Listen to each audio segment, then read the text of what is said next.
They say time reveals all betrayals. But sometimes it takes a hidden camera and a nurse with a secret of her own. Welcome back to Family Betrayals. Remember, the worst enemies don't break into your house, they already live there. Thomas was recovering from surgery, weak but alive. Then his pills started disappearing. His daughter-in-law called it confusion. But one nurse knew better. She set up a camera. And what she recorded didn't just prove a crime, it revealed a daughter he never knew was watching. Drop a subscribe, because this story rewrites what it means to be family. Thomas, at 72, was recovering from bypass surgery at his son's home. His daughter-in-law Vanessa insisted on caring for him. But his heart pills kept vanishing. He grew weaker. Vanessa said he was confused, that his memory was failing. The family believed her. Then Grace arrived, a private nurse hired to help. She noticed the pill counts didn't add up, the missing refills, the way Vanessa's eyes flickered whenever Thomas asked for his medication. Grace knew the signs of elder neglect better than anyone, so she did the one thing that would change everything. She hid a tiny camera. What she recorded was not just a crime. It was the beginning of a reckoning no one saw coming. Grace had been a registered nurse for 17 years. She had worked cardiac recovery, geriatric care, home hospice. She knew the rhythm of a body healing and the rhythm of a body failing, and what she was seeing in Thomas Whitfield's chart made no sense. A man who had come through triple bypass surgery with strong vitals, a man who at 72 still had the muscle tone of someone who'd spent decades lifting more than a television remote, was now declining. Not gradually, not with the expected setbacks of age, but in sharp, wrong-feeling drops that coincided precisely with his medication schedule. She had been at the house for 9 days. In those 9 days, she had counted the pills 6 times. The pharmacy bottle of metoprolol, filled for 30 days, was already down by 14 tablets on day 10. At that rate, the bottle would be empty before the 3rd week. And yet, as far as she could see, Thomas was not taking his medication correctly. Or rather, someone was making sure he didn't. Thomas's son Mark was a senior partner at a construction firm. He worked long hours and came home with the particular exhaustion of a man who loves his father but has accepted that the details of care will be handled by his wife. That wife was Vanessa.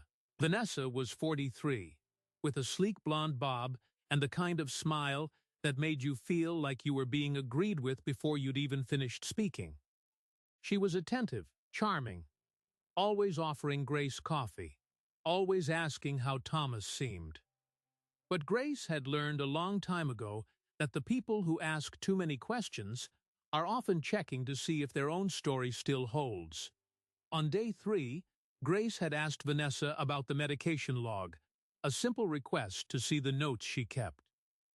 Vanessa had smiled, said she had it all in a notebook somewhere.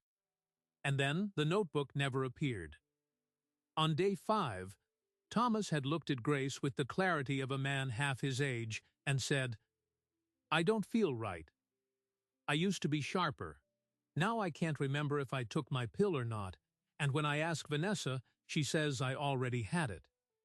But I don't remember taking it." Grace had nodded and written in her own private notes. Patient reports confusion, possible overmedication or skipped doses, source unknown. She could not have known then that this was not just about pills. The deeper story had started 22 years earlier, a story about a daughter who walked out of a house on a cold October afternoon and a father who had never stopped looking for her. Grace was not her real name. She had chosen it from a headstone in a cemetery she passed on the drive into town. Her real name, the one Thomas Whitfield would recognize if she ever spoke it aloud, was buried so deep that even she sometimes forgot it during the day. But at night, when she sat in the small guest room and stared at the ceiling, she remembered everything. The argument that had sent her running at 19. The silence that had lasted through 2 decades of birthdays and holidays. And the message she had received 3 months ago from a distant cousin. Your father is dying. If you want to see him, go now. She did not want to see him die. She wanted to see him live. So she had applied for the home nursing position using a falsified last name and a URSUM that omitted one crucial detail. She was not just a nurse. She was the daughter he thought he had lost forever. But Vanessa didn't know that. Vanessa was only concerned with one thing, and Grace could see it in the way she looked at Thomas when she thought no one was watching. It was not the look of a caregiver exhausted by months of duty. It was the look of an investor waiting for a stock to bottom out. Thomas Whitfield was not a wealthy man by some standards, but he owned the house free and clear. He had a retirement account that, while modest, was enough to make a difference to someone with debt. And Mark, despite his good job, had been seen talking quietly with his wife about a second mortgage and a business venture that would require capital soon. Grace found the loan documents while looking for the missing medication log, an accident she was not entirely sorry for. The amount was substantial. The timeline, interesting. It would require liquidity within 6 months, the exact window in which Thomas's condition seemed to be, against all medical probability, deteriorating. Then came the afternoon when everything shifted from suspicion to certainty. Thomas had been sitting up in bed, reading a book about the Civil War, his glasses perched on his nose. Grace had brought him his lunch tray and his noon dose of lisinopril. He swallowed the pill with water, and then he said something that stopped her cold. You know, you look like somebody I used to know. Somebody I let down a long time ago. Grace felt her chest tighten. She adjusted the blinds, her back to him. We all have people like that, she said quietly. I suppose we do, he said. But you move just like her. She used to tilt her head when she was thinking, just like you're doing right now. Grace turned around. Thomas's eyes were on her, pale blue and too sharp for a man supposedly losing his memory. What was her name? Grace asked, knowing the answer, needing to hear it. Catherine, he said. My daughter. Called her Cat when she was little. The word hit Grace like a stone to the sternum. She excused herself, walked to the bathroom, and let the tears come in complete silence. That night, Vanessa came home late from what she said was a book club meeting. Grace, sitting in the dark of her room, listened to her footsteps down the hallway, the soft click of Thomas's bedroom door. Through the thin walls, she heard the rattle of a pill bottle and then a sound she couldn't immediately identify. The next morning, Thomas could barely sit up. His blood pressure was dangerously low.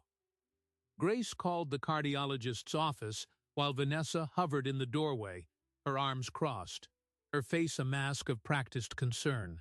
When the doctor recommended adjusting the timing of the evening dose, Vanessa nodded vigorously. Grace just watched. That afternoon she bought the camera. It was no bigger than a thumbnail, housed in a USB charger block, a common item that drew no attention. She placed it on the nightstand, angled toward the dresser where Thomas's medication sat in a clear weekly organizer. The camera recorded in a continuous loop to a micro SD card, invisible and silent. The first days of footage showed only Thomas sleeping, Grace checking vitals, the ordinary rhythms of home care. But on the third night, at 11:47 p.m., the camera captured something else. Vanessa entering the room in darkness, her phone screen throwing a pale ghost light on her face. She opened the pill organizer. She removed the next day's morning and evening compartments, one by one, and tipped them into her palm. Then, She replaced them. Empty. The footage was clear. Undeniable.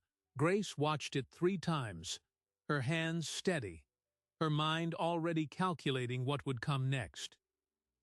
But it was the 4th playback that revealed what nobody expected. As Vanessa left the frame, she paused at the door, looked directly at the camera lens as if she could see through it, and whispered something. Grace read her lips. The words were not about Thomas. They were about her. "You're not who you say you are, Grace," I found out. "And now this house is big enough for 2 secrets." The screen went to black, and Act 1 ended with Grace realizing that the woman stealing her father's life was now holding her own. Grace sat in the dark of her room, the laptop screen casting pale shadows on the wall. She replayed the whisper again. "You're not who you say you are, Grace," I found out. "And now this house is big enough for 2 secrets." The timestamp showed 11:51 p.m., 18 minutes after Vanessa had emptied the pill compartments. The camera, hidden in plain sight inside the USB charger block, had been facing the dresser, not the door. There was no obvious way Vanessa could have seen it, but the angle of her gaze as she paused in the doorway was uncanny. It was as if she had known exactly where to look. Grace felt a cold thread wrap around her spine. If Vanessa had truly discovered the camera, she would have destroyed it or taken it. She would not have whispered a threat into it and walked away. That whisper was a message, a deliberate power move. Someone had told her, which meant someone else knew. The first possibility was the one Grace's instincts had been shouting since the day she arrived. This was not just about pills and impatience. Vanessa Whitfield was not some impulsive woman cutting corners on an old man's meds. She was methodical, networked, and frighteningly calm under pressure. For all Grace knew, Vanessa had been siphoning from Thomas's estate for months, years maybe, waiting for the surgical complication that would give her cover. A woman that calculating would have done her homework. She would have vetted the nurse hired to watch over her scheme. Grace's forged credentials were good. She had paid a specialist in Chicago $2,000 to build a backstory that would pass a standard background check, but they were not impenetrable to someone who knew where to dig. And now that someone had dug. But there was a darker alternative. What if Vanessa had not uncovered Grace's identity by herself? What if someone from Grace's past had found her and tipped Vanessa off? Grace had not spoken to her mother, who had died 6 years ago, and the rest of the family had scattered after the funeral. Only the distant cousin knew she was coming here. Could that cousin have been compromised? Or was there a third party circling, someone who saw value in 2 women each holding a loaded secret over the other? Grace closed the laptop and sat in silence, breathing slowly, the way she had learned when everything in a patient's chart goes wrong at once. The footage of Vanessa stealing the pills was still on the micro SD card. She had backed it up to an encrypted cloud account and a thumb drive taped inside the lid of her suitcase. But Vanessa's whisper had done something more dangerous than threaten exposure. It had announced that the timeline was no longer Grace's to control. The next morning, Thomas was worse. His eyes, which had been sharp 2 days earlier, were now muddied and slow. He could not finish his oatmeal. His blood pressure reading was 80/52, low enough that Grace nearly called an ambulance. She checked his medication herself. The organizer had been refilled by Vanessa the night before, and the morning compartments were now empty. She had taken them. Yes, but what she had replaced them with, Grace could not be sure. She discreetly pocketed one of the remaining pills from the evening slot to test later, then called the cardiologist again, this time requesting an emergency phone consultation. Vanessa was in the kitchen, humming quietly as she poured coffee. She offered some to Grace with a smile that was so perfectly neutral It made Grace's skin prickle. She knows, Grace thought, and she's waiting to see what I'll do. That afternoon, Grace made a calculated move. She told Vanessa she needed to run to the pharmacy for a supplement Thomas's doctor had recommended. It was a lie, but it gave her an hour.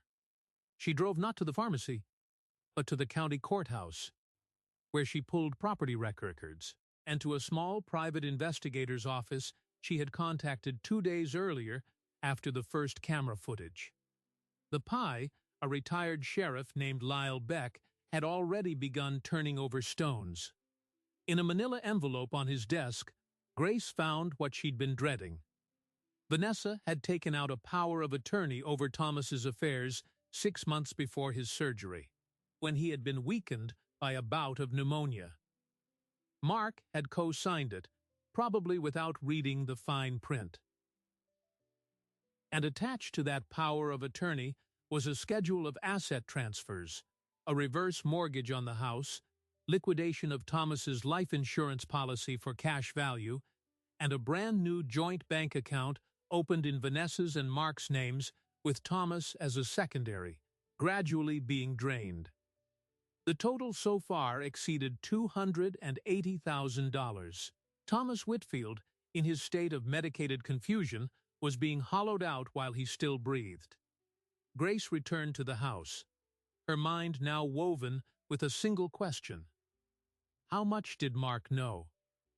The man came home every evening, kissed his wife on the cheek, sat by his father's bed and held his hand, and seemed genuinely distressed at Thomas's decline. But if he had signed those documents, he was either profoundly negligent or complicit. Grace decided to find out. That night, after Mark had settled in the living room with a beer, she sat down across from him and said, "I need to show you something." Vanessa was upstairs taking a shower. Grace opened her laptop and played the clip of Vanessa emptying the pills. She did not include the whispered threat yet. That was for later. Mark watched, his face going through confusion, disbelief, and then a kind of hollowing that was more terrifying than anger. He said nothing for a long time. Then she said he was just getting old. Grace asked him quietly about the power of attorney and the bank account. He looked at her with an expression she had seen before on the faces of men who have just realized their marriage has been a forgery. He didn't know, or so he claimed.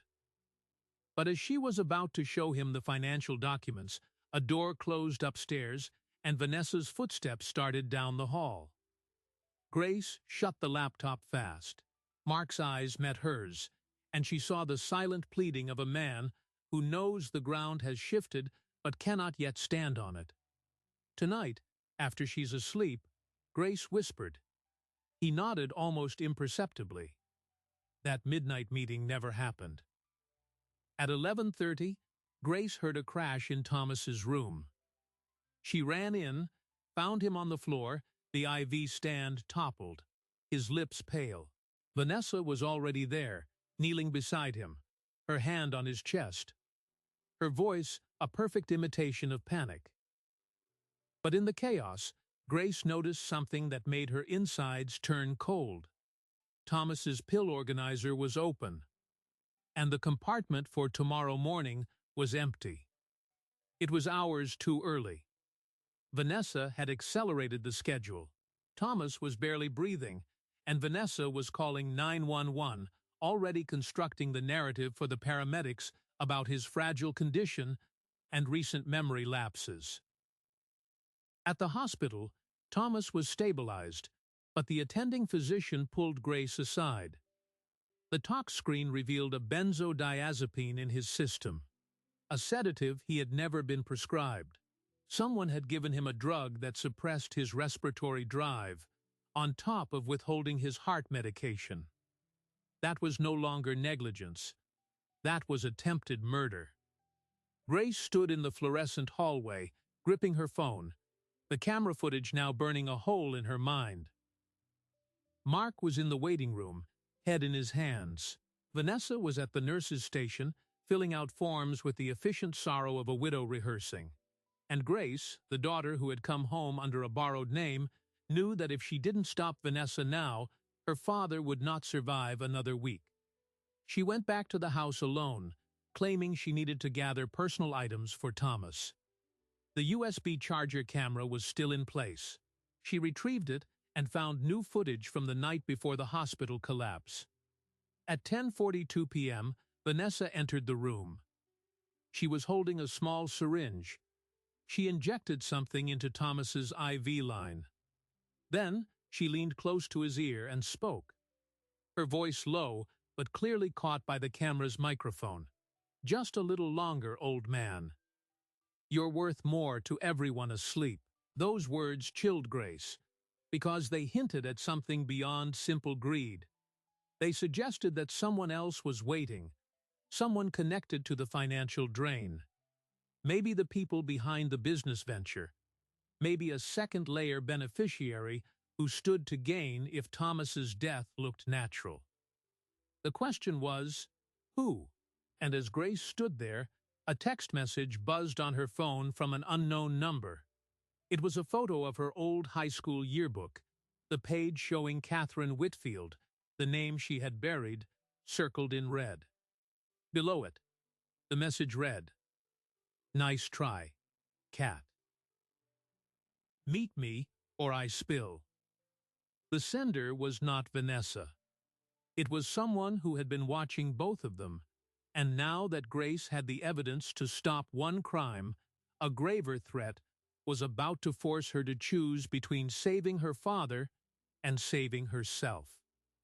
In the silence of the ransacked house, with the camera in her pocket and the masked number glowing on the screen, Grace realized the game was no longer chess. It was a time bomb, and the timer had just hit 0. There was only one place to go, straight into the confrontation that would either destroy Vanessa or destroy her own chance at the reunion she had risked everything for. But first, she had to find out who was on the other side of that text. Because if she didn't, the next photo sent wouldn't be of a yearbook. It would be of Thomas's grave. Grace stared at the message, the yearbook photo of a younger her smiling back like a ghost. The number was unlisted, the photograph a high-resolution scan of a page she had not seen in over 20 years. Someone had gone through a lot of effort to find that image. Someone who wanted her to know they had dug deep enough to reach the girl she used to be. She typed back 3 words, where and when. The reply came within seconds, an address on the industrial edge of town, an old warehouse district that had been dead since the 90s. The time, midnight. That gave her 5 hours to prepare. She sent a coded message to Lyle Beck, the private investigator, then downloaded every scrap of video evidence onto a second physical drive and placed it in a sealed envelope addressed to the county prosecutor. She left the envelope with the night manager at her motel, with instructions to mail it if she didn't call by 2 in the morning. Then she took a deep breath and went to see what kind of monster had been watching from the shadows. The warehouse sat behind a chain-link fence with a broken gate. A single bulb burned above a rusted loading dock. Grace parked a block away and approached on foot, her phone recording audio and streaming to Lyle's laptop in real time. A man was waiting inside, leaning against a forklift that hadn't moved in a decade. He was built like a retired boxer, mid-50s, with a gray crew cut and a smile that didn't reach his eyes. He introduced himself as Royce. Not his real name, she knew. Royce was in the business of lending money to people who couldn't go to banks, and he had explained himself by the time she'd counted 3 heartbeats. He had bankrolled Vanessa and Mark's construction side venture, the one that was hemorrhaging cash. The collateral was Thomas Whitfield's estate, specifically the life insurance policy and the house. Vanessa had assured him the old man would be dead within 6 months. Royce had believed her.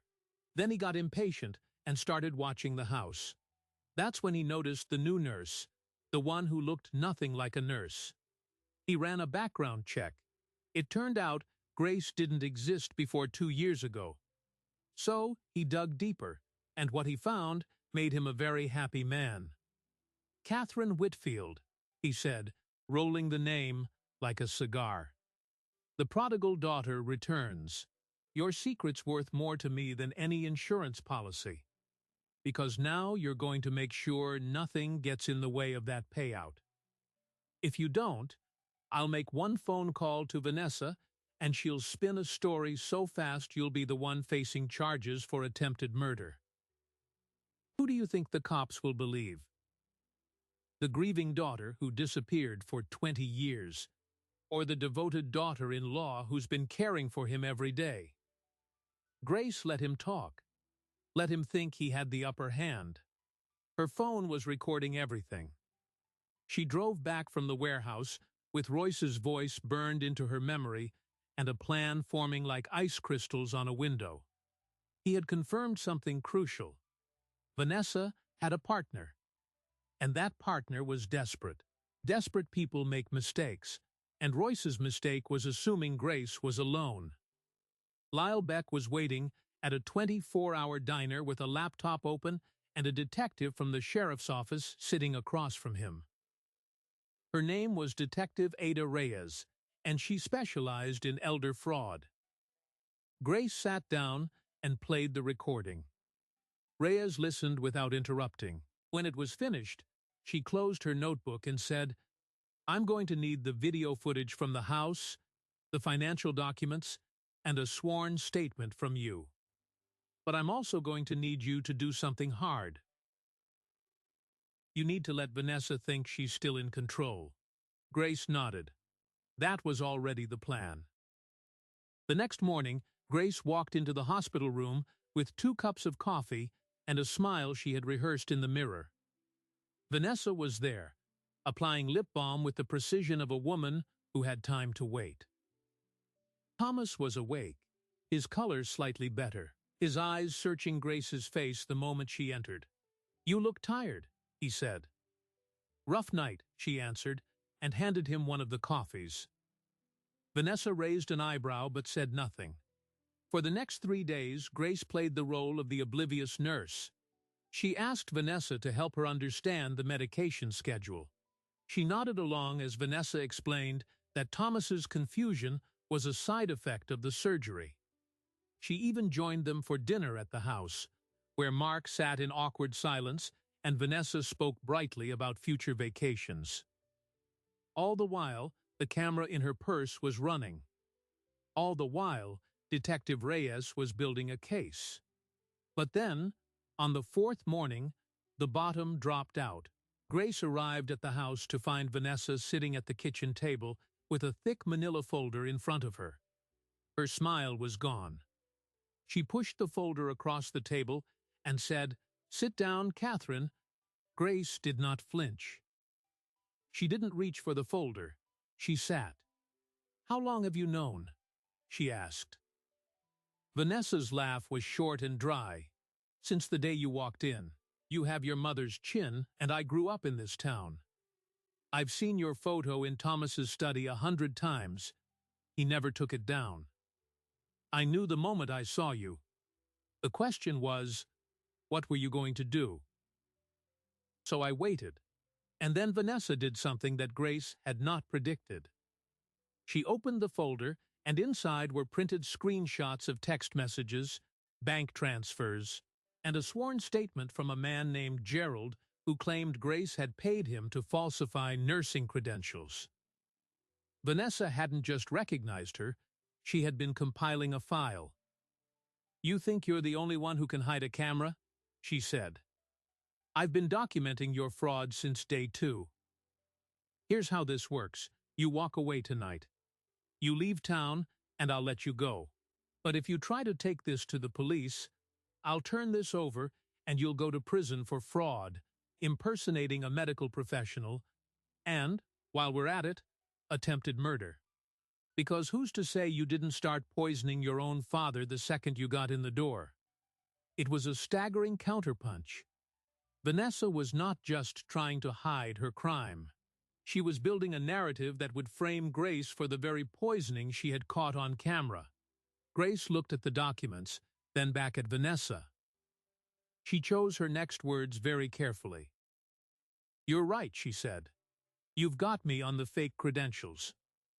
But you've made one mistake." Vanessa tilted her head. "And what's that?" Grace leaned forward. "You admitted you recognized me from the start, so for weeks, you let a woman you knew to be an imposter care for Thomas while you were secretly poisoning him. You didn't report me. You didn't stop me. You used my secret as cover to accelerate your own crime. Any jury will see that. And the camera I hid in his room? It caught you. It caught the syringe. It caught the whisper." Vanessa's face tightened. For a flicker of a second, the mask slipped, and Grace saw genuine fear. Then it hardened again. "You're bluffing." Grace stood up. "You'll find out tonight. Mark, Thomas, the lawyer, the detective, they're all meeting at the house at 7. You're welcome to be there. In fact, I insist." She turned and walked out, heart slamming, knowing the gamble she had just taken. She drove to the hospital, where she found Thomas sitting up in a chair by the window. He looked at her with those pale blue eyes, the same eyes she had inherited, and said, "Something's wrong. I can feel it. The way you look at me. You're not just a nurse. Who are you?" Grace sat on the edge of the bed. She took his hand. "Dad," she said, and the word came out raw and unstoppable. "I'm Catherine. I'm your daughter. I came back because I heard you were sick, and I walked into a nightmare. There's so much I need to tell you, but first, you need to trust me. Tonight, at the house, you're going to see everything. And you're going to be safe. I promise." Thomas stared at her, the confusion fighting with something deeper, a memory of a girl who had tilted her head exactly like this. His hand tightened around hers. "Cat," he whispered. And that single syllable was enough to break open 22 years of silence. She hugged him, quickly, because there was still so much to do. The reunion she had dreamed of would have to wait a few more hours. First, she had to finish the war that had almost killed him. At 6:30 that evening, Grace walked through the front door of the Whitfield house one final time. She had the USB drive with the footage, the financial documents from Lyle, and Royce's recorded confession. Detective Reyes was parked 2 blocks away with a warrant for Vanessa's arrest and another for Royce. Time to execute the moment Grace gave the signal. Mark was already in the living room, pale and hollow-eyed. Vanessa was seated on the couch, composed, as if she were hosting a dinner party. Thomas arrived in a wheelchair, pushed by a paramedic who would stay outside. The family lawyer Grace had retained was present. A quiet man with a briefcase full of the power of attorney papers and the bank statements. The air in the room was thick with the kind of pressure that comes before a thunderstorm. Grace stood in the center of the room and looked at each of them. She saw the brother-in-law who had been blind, the monster who had worn a mask of care, and the father she had finally found again. In her hand was a small remote that controlled the television. She pressed play, and as Vanessa's face filled the screen, caught in the act of emptying the pill organizer, the silence shattered. But the real revelation was only beginning, for the footage would lead to more than just a crime. It would lead to the truth Grace had carried since the day she walked away, that sometimes the only way to save your family is to become a stranger, and sometimes the only way to come home is to bring the whole house down. And that, right there on the screen, was the shatter point that would change every life in that room forever. The television screen flickered, and Vanessa Whitfield's face filled the room, caught in the pale glow of the night camera. She was emptying the pill organizer into her palm, her movements practiced and unhurried. Mark made a sound like the air had been punched out of him. He whispered her name, but she didn't turn. She kept her eyes on the screen as if she could will it to stop. The video played on. The next clip showed the syringe in her hand, the injection into the IV line, her voice low and hateful. Just a little longer. Old man. You're worth more to everyone asleep. Thomas, sitting in his wheelchair, stared at the screen with the fixed intensity of a man who has just watched his own death laid out in front of him. His hand found Grace's and held it tight. Vanessa stood up, her composure finally cracking. "That's doctored," she said. "She fabricated this. She's not even a real nurse. Her name's Catherine, and she's been lying since she got here." She pointed at Grace with a shaking finger. "She's trying to steal the estate. I have proof of her fraud." The family lawyer opened his briefcase and placed a stack of documents on the coffee table. "These are the financial records we pulled from the joint account you opened in Thomas's name," he said. "They show systematic transfers totaling over $290,000, routed through shell companies tied to your construction venture. The same venture that Royce Delaney has been funding with loan shark money." Vanessa's face went gray. She had not prepared for Royce's name to be spoken aloud in this room. Mark turned to her, his face a ruin of disbelief. "You signed my name to all of this? You were going to let him die for money?" Vanessa didn't answer. She was already scanning the room, calculating exits, but Detective Reyes had entered through the kitchen door, and two uniformed officers were behind her. Reyes read Vanessa her rights in a calm, unhurried voice. Vanessa listened without blinking, her lips pressed into a thin line. As they handcuffed her, she looked at Grace and said, "You think you've won.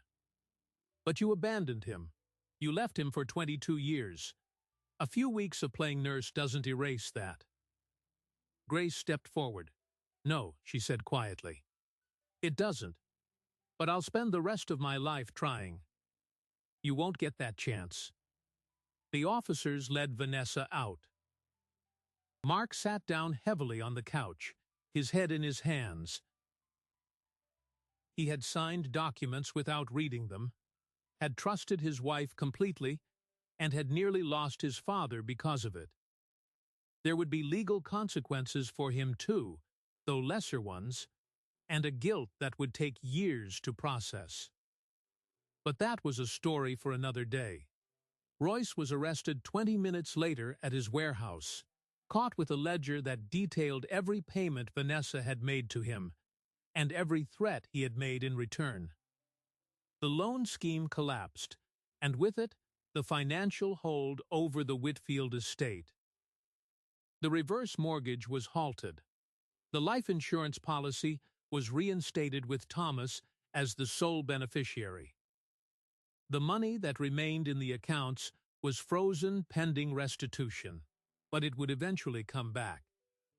Thomas would not lose his home. He would not lose his life. 3 days later, Thomas was discharged from the hospital into Grace's care.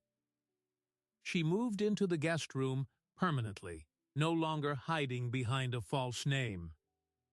The Home Health Agency was informed of the situation, and while there were regulatory questions about her credentials, the prosecutor's office issued a statement that Grace Whitfield had acted in good faith to prevent a homicide. The fraud charges were dropped in exchange for her testimony and cooperation. She was, after all, a registered nurse under her married name from another state. The name on her license had simply been different. The law saw the distinction. The family saw the truth. The first week at home was quiet. Grace monitored Thomas's vitals, administered the correct medications, and cooked meals that reminded him of the dishes her mother used to make. They talked, haltingly at first, about the years they had lost. Thomas told her about the day she left, the argument, the slammed door, the silence that stretched into decades. He had been too proud to call. She had been too wounded to return. They had both built walls, and it had taken a woman with a syringe and a hidden camera to tear them down.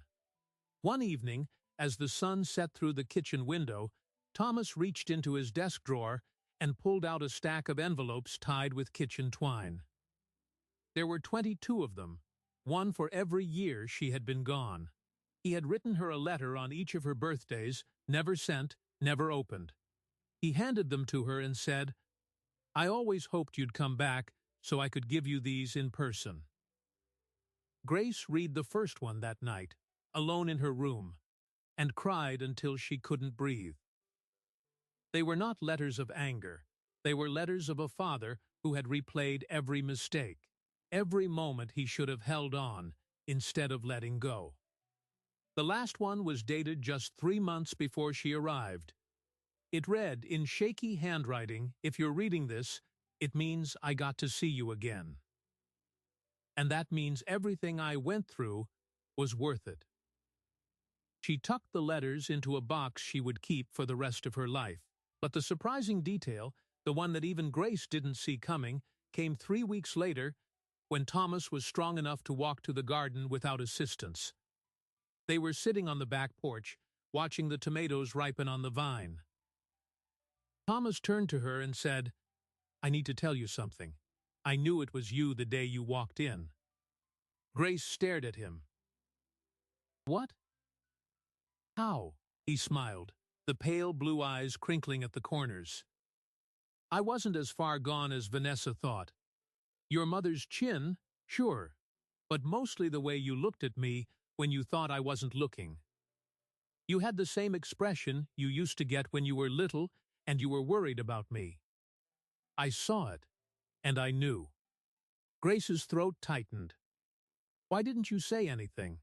He reached over and took her hand. "Because I was afraid if I did, you'd run again. And I'd rather have you in the house as a nurse who wouldn't admit who she was than lose you a second time. So, I played along. I let you take care of me, and I hoped that one day you'd trust me enough to tell me yourself." Grace sat in stunned silence. All those weeks of hiding, of fearing discovery, and her father had been protecting her secret as much as she had. The trust she had risked her entire identity to earn had been there all along, waiting silently, the way real love does. In the months that followed, the Whitfield house transformed.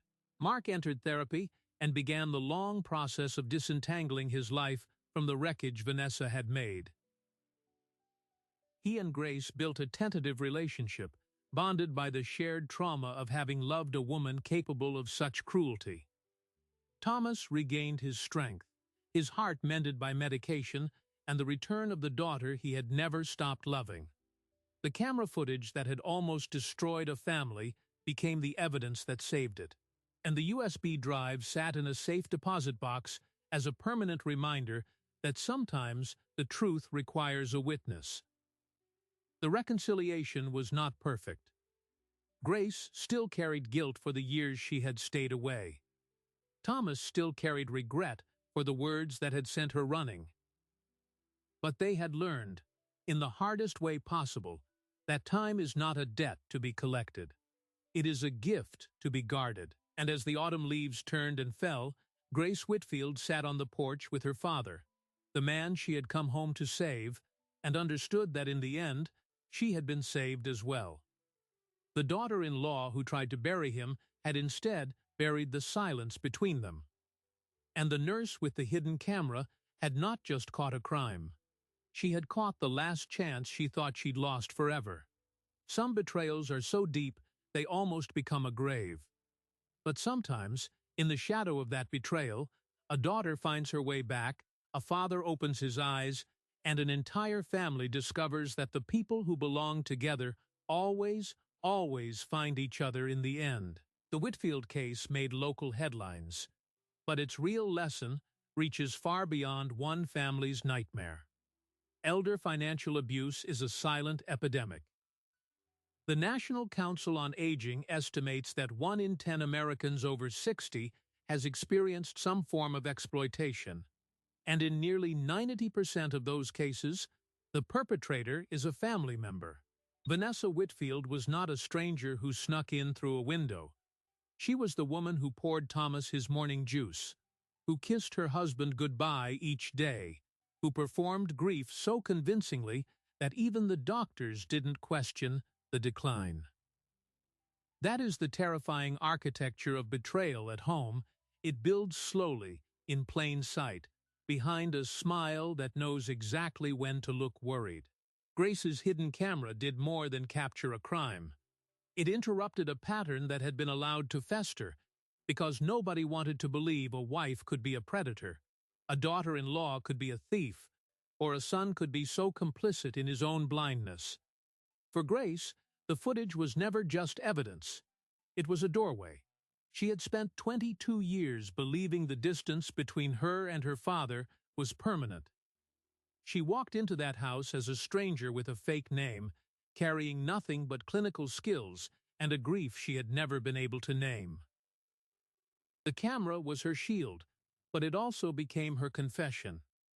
Every frame that showed Vanessa's cruelty also revealed Grace's courage.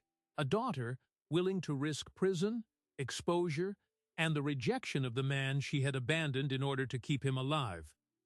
That paradox is what makes this story more than a cautionary tale. It's a reminder that redemptions are rarely neat. They often arrive in the middle of criminal investigations, wearing borrowed uniforms, armed with USB drives and desperate prayers. Thomas's quiet admission on the porch that he recognized his daughter from the start but chose silence turns everything we think about truth on its head. We assume clarity requires confrontation. But sometimes, the deepest love holds its tongue and waits. Thomas gave Grace the space to reveal herself when she was ready. In doing so, he protected not just her fragile return, but his own chance at a reunion that had to happen on honest terms. That patience, as much as the camera, is what saved them both. It's a hard thing to sit with, the idea that the old man everyone thought was confused might have been the clearest-eyed person in the house. But that's the unsettling truth about victims of elder abuse. They often know more than they can say, trapped between dependence and the fear that speaking up will only leave them more alone. The hidden camera has become a symbol in stories like this, a modern witness for those whose voices get dismissed. But the technology was never the hero. Grace Whitfield was. She chose to come back, to risk her freedom, to lean into a reunion that could have collapsed at any second. She is proof that the people we think are lost might be standing in the next room, waiting for the right moment to stop hiding. And for every hidden camera that catches a crime, there are thousands of families where the abuse goes unseen, the pills keep disappearing, and the inheritance gets quietly drained while everyone looks the other way. This story asks a question that lingers long after the screen goes dark. Who in your family is being believed over someone who can barely speak for themselves? And what would you risk to protect them? If a story like this one made you think twice about the people you trust, hit that like button and subscribe to Family Betrayals. We tell the stories that families try to hide, and your subscription makes sure the next one reaches the person who needs to hear it. As always, thank you for watching, and for believing that the truth, no matter how long it's been buried, always finds a way to the surface.